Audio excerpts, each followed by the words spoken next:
Hello everybody and welcome back to Atelier Meruru. A couple of days in-game have passed and I have a couple of things that I plan to do for this video. I've made the items for the tavern. I've also gone ahead and I have made some of the stuff for the Handle Forest request. I've made my 3 living hoes. They all have earth power, so I don't need to worry about making more of them. And I'm currently waiting to make some shovels because I need some lumber. Luckily my Hom is out gathering them right now, so I'm just going to be waiting for that and I will bring the shovels over. However, I do have the hose ready. That sounded wrong. The farming tool ready for when I would like to deliver it, so that's that. And if you guys want to know the recipe for that, because we didn't really have a chance to look at that last video, we got the recipe from Rorona, but I never looked at it. And they'll all be grouped together. I forget what category they're under, so I'm just going to scroll down. The living hoes require ingots, puny balls, and any kind of lumber, and you'll probably get the earth power that you need from the ingots. And then it's pretty much the same for all the other ones. They usually all need ingots, puny balls, and lumber. The saws need polish powder. The carts you won't need for a very long time, so you don't have to worry about those. The pickaxes are ores, puny balls, and lumber. And the shovels, again, are the same recipe: ingots, puny balls, and lumber.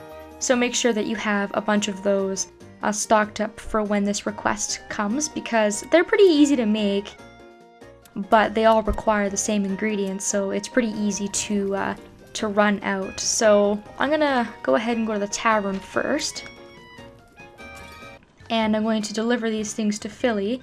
It's gonna give me quite a bit of money for doing these. Not that I really need the money. I still do have quite a bit of money, so I don't really have any plans to buy anything either, so I'll just keep letting that get worked up until I can figure out what it is that I want to buy. Something will eventually come up. And Rorona's gonna give me $1,000 for some pies, so I'm gonna give those to her. I have my Homs working on some pies, and that is going to come into play a little bit later. So it's a good thing that I had those handy. And judging by our party, I think it's a good opportunity to switch Mimi out. She's had a bit of her spotlight. I'll be very sad to see her go because she is one of my favorites, but I think it's a good idea to maybe have Esty in the party, just for something a little bit different. So Esty's going to be at Artisan's Way. So here she is, right under the little arch here. And I don't use her, ever. She's really not one of my favorite characters, but she's pretty unique. She's got some unique weapons. A lot of characters use swords and staves, and she's got something a little bit different. She's got dual blades, and this is also going to be a perfect opportunity for me to level up her friendship, because I'm missing a lot of her events because I never take her out or do any of her requests. And she's also at a pretty high level. She's got some pretty good stats, and even though I don't use her, I do believe that I have upgraded her armor and her weapon as well. She should be able to keep up with the party, and it'll give you guys a pretty good idea of what Esty is all about if you're planning on using her in your playthrough. So let's go out to the world map. And where do I want to go first?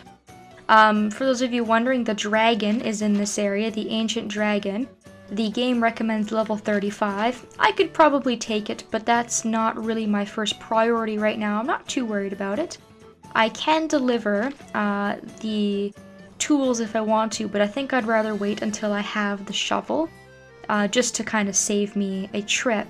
And other than that, there really isn't a whole lot going on. So let's take a really long trip and let's go and start to develop a couple of paths out here by Quail Forest. And of course, as soon as I walk over Quail Forest, you can now see the area and how it's developed. It looks really great, actually. Very, very clean. Okay, all done here. Now there's no more fear of flooding, and good clean water can flow all across the kingdom. I should head back to town and check in. I hope they're all as excited as I am. So nothing's really changed in this place. You've still got the same monsters. You can explore a little bit more, but all of the items are the same. I do believe that some of them have increased in quality. And now that we've visited this place, we'll also be able to do more quests here in the future when we return back to Arles. But I was interrupted, damn it, I was trying to go somewhere else. But in the time that we were traveling, the factory area has been constructed, and we're now going to start getting money. And we get a nice population increase. And we'll also have to read Hannah's bulletin when we get back. There is a lot of stuff going on. But all in due time. So here we are. We're going to be faced with some bug-type enemies, and I will tell you that these guys are a royal pain. I've seen stronger. And at level 30, I would say that they're probably pretty challenging. As you can see here, Esty is a multi-targeting attacker, and she's very fast. And some people may like her because her weapons do equal damage, but I find that her weapons do less damage. So she'll do like 70 or 80 damage per turn with each of her weapons. But if you look at Gino, he probably does about the same with just one weapon. I think it's kind of a common myth that she's stronger than any other character, because I don't really think that she is. And sometimes when you're out with your party, you'll get these little events, if it's your first time fighting with them, about what Meruru thinks about them. And of course, Esty's all worried. And I think we had this event with Gino as well as Mimi the first time that we went out with them. And these aren't something that you get through friendship. They're just kind of random events. And some of them give you a little bit of backstory into a character's past.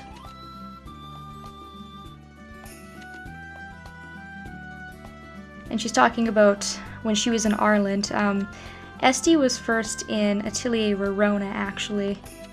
So she's been in the Arland series for 2 out of the 3 games. And this is actually the first game that you can actually play her in. She wasn't a playable character until this game.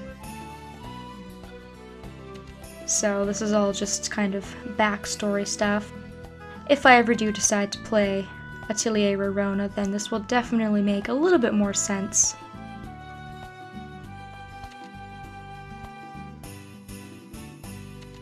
Being encouraging, having a little girl talk.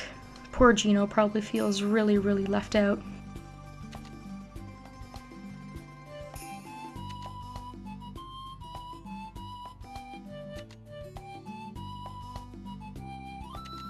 Alright, that took longer than I expected. Keep it going, ladies. I got stuff to do. And just like in most areas, there's going to be 3 enemies to defeat, I do believe, so we're not running into anything too extreme. And it doesn't look like we're having too much trouble keeping up at this point either, which is really nice. I like to see that. Should be able to wipe these guys out fairly easily. But these spike bugs can be pretty resilient at times. They have a lot of HP. But I am getting a pretty decent amount of experience for this, so I hope I'll be able to level up. So that I can go and I can fight that dragon. And what we have here for materials are rubber trees and incense bark, which is great because both of those are considered lumber. So when I get back to town, I should be able to make my shovels with no problem. So I'm just going to keep fighting these guys and develop a couple of paths. Probably won't have time for all of them to be developed in this video, but doing a couple of new things. And I don't know how long I'll keep Esty in my party. There's still a couple characters that I haven't gone through yet, but I still have 3 more years in the game, so it's not like I'm in any kind of huge hurry. And now we've fought off all the monsters. So moving on to new areas. We've cleared out River Mist Grove, and we are now able to go to the Foggy Forest. Now this place is really hard to get around in because first of all you can't see, and it's kind of backwards. Instead of going to the right or to the left, you have to go down to get to where you have to go, which really isn't like a complaint or anything. It's not a big deal, but Let's get this over with. when I first came in here I was lost. I didn't know where I was going. Luckily the game tells you if you're about to leave the map, so it's not like I left and had to fight all these monsters over again, which is nice. Now's our chance. And these monsters will definitely be tough. However, even if you can fight one or two of them, I would say it's definitely worth it. The pixies, of course, do the Glass Harmony attack where they heal. And the specters are fairly weak, so it kind of balances out. Which is kind of nice because it usually gives you a fairly good balance of the two enemies. And we have some new materials here. We've got the tree fruit, the sparkling waters, and we've got the night ladies, I do believe, is what that black rose flower is called. And I don't particularly find any of those useful in synthesis at the moment, Okay. but they can always be used to substitute for something else. Now's our chance. And it never hurts to have new materials brought back with you, because you never know if you're going to need it. There you go. Done already? How And by the time I leave here, I should have at least one level up. I'm level 30. I think Meruru can get to level 31 by the time I leave. And I think this is the last enemy. We might have another pixie to fight. But this is all going pretty smoothly. I've got no complaints about this. eat this? Done But already? same advice as always, if you are having troubles, just go back and prepare and come back out again. Because so many of these areas, you know, you have to revisit anyways. So that's it for that. There's also this girl here who will pretty much tell you things and give you hints. There are 3 monsters in total. There's a dense fog hanging over the area, so please watch out for surprise attacks. I don't often talk to the people around the area, but some of them have useful hints. And I think I can leave through here. I may not be able to. Oh, there we go. And moving on to the next path, it actually creates 2 paths, which is nice, because the one is just a road, really, that leads you to another path. The forest has also moved. Actually moved closer to us, so that was nice. And this last little area here is the cape. So I'm gonna go here just because I will get a request by visiting this area, because as you can see, there's nothing here. We actually have to build a bridge, which will make a path, a shortened path to this area. But as soon as you visit here, that letter that I just got is going to be for this area. And that's pretty much all our business here. So we have, for the time being, developed the eastern part of the map. I will also warn everybody that if you are planning on coming down here to develop this area, make sure you have a lot of time, because if I try to go back to Arles, you'll see it's going to take me 17 days to get back. And that's because there is no shortcut. You have to create the bridge on the cape to be able to go from here to here, which cuts out so many days in travel time. So unfortunately, it's going to be a long hike back to Arles, but my basket is getting a little bit full, and there's a couple more things that I would like to do in Arles. So I'm probably going to stop the video here, take care of a couple of things off screen, and then report back to you guys when I have some more stuff to do. So thank you all so very much for watching, and I hope that I will see you next time.